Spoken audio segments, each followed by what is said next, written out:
దేవుడు సాక్షిగా ఉప ముఖ్యమంత్రికి అవమానం. యాదాద్రి లక్ష్మీ నరసింహస్వామి సాక్షిగా తెలంగాణ డిప్యూటీ సీఎం భట్టి విక్రమార్కకు అవమానం జరిగిందని బీఎస్పీ రాష్ట్ర అధ్యక్షుడు ఆర్ఎస్ ప్రవీణ్ కుమార్ ట్వీట్ చేశారు.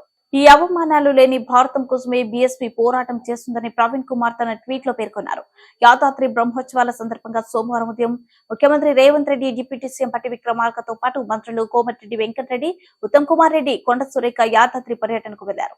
యాదాద్రీశ్వరి బ్రహ్మోత్సవాల సందర్భంగా తొలి పూజలో ముఖ్యమంత్రి రేవంత్ రెడ్డి సతీ సమేతంగా పాల్గొన్నారు. సీఎంతో పాటు భట్టి విక్రమార్క, ఉత్తమ్ కుమార్ రెడ్డి, కోమటిరెడ్డి, కొండ సురేఖ స్వామివారికి ప్రత్యేక పూజలు చేశారు. అనంతరం ముఖ్యమంత్రి దంపతులు మంత్రులకు ఆలయ పండితులు ఆశీర్వచనం అందించారు. ఆ సమయంలో సీఎం రేవంత్ రెడ్డి మంత్రులు ఉత్తమ్ కుమార్ రెడ్డి, కోమటిరెడ్డి వరుసగా అక్కడున్న పీటలపై ఆసీనులయ్యారు. ఇక భట్టి విక్రమార్క, కొండ సురేఖకు పీటలు లేకపోవడంతో నేలపైన ఆసీనులయ్యారు. ఈ విధంగా ఎస్సీ బీసీ కులానికి చెందిన మంత్రులకు ఘోర అవమానం ఎదురైంది. తెలంగాణ ప్రజలకు నమస్కారం. ఈరోజు తెలంగాణ గడ్డ మీద మరొక్కసారి దళిత సామాజిక వర్గానికి ఘోరమైన అవమానం జరిగింది. మరి ఇందిరమ్మ రాజ్యం, ప్రజాపాలన, 6 గ్యారంటీలు అని ప్రతిరోజు కూడా ఊదరగొడుతూ ఉపన్యాసాలు ఇస్తున్న ముఖ్యమంత్రి రేవంత్ రెడ్డి గారి సమక్షంలోనే ఒక దళిత సామాజిక వర్గానికి చెందిన ఉప ముఖ్యమంత్రికి ఘోరంగా దేవుడి సాక్షిగా అవమానం జరిగింది.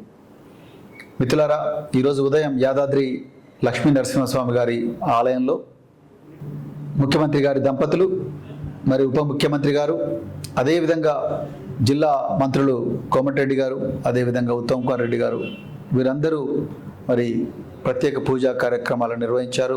కార్యక్రమాల తర్వాత మరి వారందరికీ కూడా సన్మానాలు చేయడం జరిగింది. ఇక్కడ విషయం ఏంటంటే, మరి ముఖ్యమంత్రి గారి దంపతుల తర్వాత మరి ప్రోటోకాల్ ప్రకారం ఉప ముఖ్యమంత్రి గారు వస్తారు, అదేవిధంగా జిల్లా శాఖ మంత్రులు వస్తారు. మరి ఈరోజు ముఖ్యమంత్రి దంపతులు, అదేవిధంగా ఉత్తమ్ కుమార్ రెడ్డి గారు, అదేవిధంగా కోమటిరెడ్డి వెంకటరెడ్డి గారు, వాళ్ళందరేమో ఎత్తైన కుర్చీల మీద కూర్చొని మరి ప్రోటోకాల్లో 2వ స్థానంలో ఉండే ఉప ముఖ్యమంత్రి గారికి మాత్రం మరి చిన్న బల్లపీట వేసి కూసబెట్టిండ్రు కింద.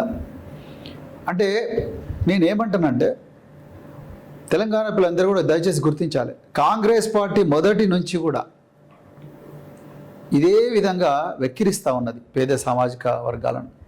పేరుకు మాత్రమే ఒక దళిత వర్గానికి చెందిన మల్లికార్జున ఖర్గేను ఏఐసిసి ప్రెసిడెంట్గా పెట్టిండ్రు తప్ప వాళ్ళ గుండెల్లో ఈ వర్గాలను గౌరవించాలన్న ఆలోచన ఏమాత్రం లేదు.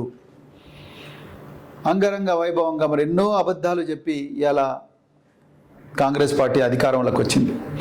కాంగ్రెస్ పార్టీ అధికారంలోకి వచ్చిన తర్వాత ప్రగతి భవన్ను మహాత్మా జ్యోతిరావు పూలే ప్రజాభవన్గా మార్చిండ్రు. ఆ ప్రగతి భవన్లో వెనక ఉండే బిల్డింగ్లో మల్లు భట్టి విక్రమార్క గారిని ఉప ముఖ్యమంత్రిని కూర్చోబెట్టిండ్రు. అదేవిధంగా ఇంకా 6 గ్యారంటీలని రకరకాల ఉపన్యాసాలు చేస్తూ ఉన్నారు. కానీ ఇక్కడ జరుగుతున్నది ఏంటంటే, మొత్తం మీడియా సాక్షిగా ప్రజలందరి ముందల తెలంగాణ ప్రజలందరూ చూస్తుండగానే ఉప ముఖ్యమంత్రి గారికి ఘోరంగా అవమానం జరిగింది. ఇది మొదటిసారి కాదు. మల్లు భట్టి విక్రమార్క గారు కూడా తెలుసు, ఆయన కూడా గుర్తుంచుకోవాలి. ఆయన కూడా మరి ఆగస్టు 18వ తారీఖు నాడు గత సంవత్సరం జరిగిన సభలో కూడా ఖమ్మంలో అదేవిధంగా మల్లు భట్టి విక్రమార్క గారిని అవమానం చేయడం జరిగింది. అదేవిధంగా మరి ఈరోజు కూడా అవమానం చేసిండ్రు. ఈ ప్రభుత్వానికి పేద వర్గాలంటే ఏమాత్రం గౌరవం లేదు లేదు లేదు. ఉంటే ముఖ్యమంత్రి గారు జనవాడలో ఇదే దళితుల మీద, ఇదే క్రైస్తవుల మీద, ప్రార్థనా మందిరాల మీద బీజేపీ మరియు కాంగ్రెస్ నాయకులు అందరూ కూడా దాడి చేసి ఘోరంగా నినాదాలు ఇచ్చుకుంటా దాడి చేస్తే కనీసం ఒక స్టేట్మెంట్ కూడా ఇవ్వలేదు ముఖ్యమంత్రి గారు, ఉప ముఖ్యమంత్రి గారు. వీళ్ళెవరు కూడా స్టేట్మెంట్లు ఇవ్వలేదు. సోషల్ వెల్ఫేర్ హాస్టల్లో, ఏ పేద వర్గాలు చదువుతున్న సోషల్ వెల్ఫేర్ హాస్టల్లో పిల్లలు ఘోరంగా చచ్చిపోతూ ఉంటే, ఆత్మహత్యలు చేసుకొని చనిపోతూ ఉంటే కనీసం ఒక్కరోజు కూడా వాళ్ళ కుటుంబాలను సందర్శించలేదు. అదేవిధంగా ఆ ఆత్మహత్యలు నివారించడం కోసం చర్యలు తీసుకోలేదు. సో వాళ్ళ అడుగడుగున వాళ్ళ శరీరంలో నఖశిఖ పర్యంతం కూడా ఈ పేద వర్గాల మీద కపట ప్రేమనే ఒలగబోస్తున్నారు తప్ప నిజంగా ప్రేమ లేదు, విద్వేషం ఉన్నది. దాంట్లో మరి ఈరోజు చాలా క్లియర్గా దేవుడి సాక్షిగా ఘోరంగా మరి అవమానం చేసిండ్రు. దీనికి ముఖ్యమంత్రి గారు మరి ఆయన ప్రోటోకాల్ ప్రకారం ఇది అఫీషియల్ కార్యక్రమం, మీరు ముఖ్యమంత్రి గారి హోదాలో పోయినరు, వారు మంత్రులందరూ కూడా మంత్రుల హోదాలో వచ్చిండ్రు, ఉప ముఖ్యమంత్రి గారు ఏం పాపం చేసిండ్రు? మరి ఆయన కూడా ప్రోటోకాల్ ప్రకారం గౌరవం ఇవ్వాల్సిందే కదా. మరి ఆయన ఏం పాపం చేసిండు?